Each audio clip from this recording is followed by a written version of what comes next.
శీర్షిక. ఓ మహనీయ,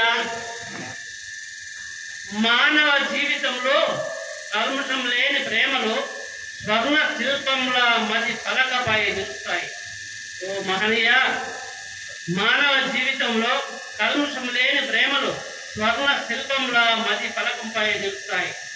ఆ మహనీయ మానవీయ విలువలు అనంత దాత్రం చరిత్రలో నిలువెత్తు తామ్ర శాసనం. బిడ్డ ఆకలికి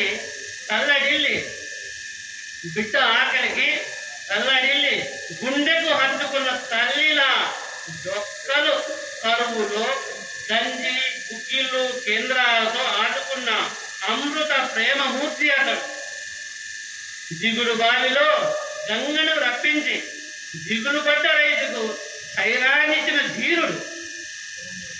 ఆత్మావలోకనం అంతర్మథన రంగంలో బడుగు బలహీన వర్గాల అభివృద్ధి విజ్ఞాన దీపిక రిమెట్టని భావించి అనంత భాగంలో నట్టింట అక్షర గుడులు నిర్మించారు. సంఘం బడులలో సంరక్షణంగా భాగస్వామ్యం కల్పించి అక్షరాన్ని మించిన ఆస్తి లేదని విజ్ఞానాన్ని బోధించారు. పేదల ప్రతి మోములో అక్షరము పద్మవలే విచ్చుకొని విజ్ఞాన సుగంధ పరిమళాలు దశ దిశలా విస్తరించింది. మట్టిలో మాణిక్యాలు ఎన్నెన్నో వైద్య సాంకేతిక శిఖరాలు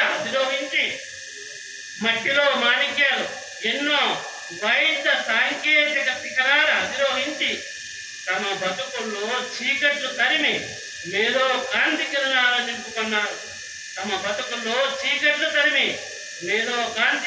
నింపుకున్నారు. ప్రార్థించే చేతుల కన్నా సహాయం చేతులు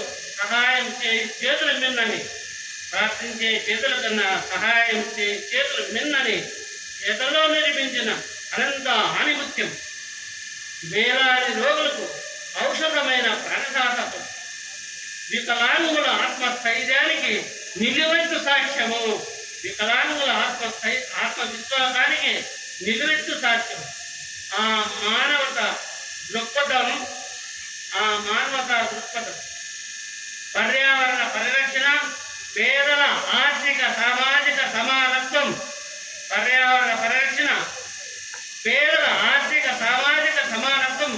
సమగ్ర గ్రామీణాభివృద్ధి పరమావధిగా ఆరాటపడిన మానవీయ మహనీయుడు. దేశాంతరాలలో అపరూప కీర్తి శిఖరాలను అధిరోహించిన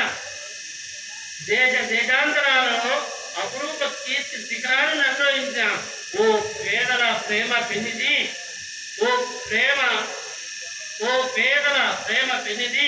ఓ మహనీయ ఫాదర్ సదర్, మీకు జోహార్లు.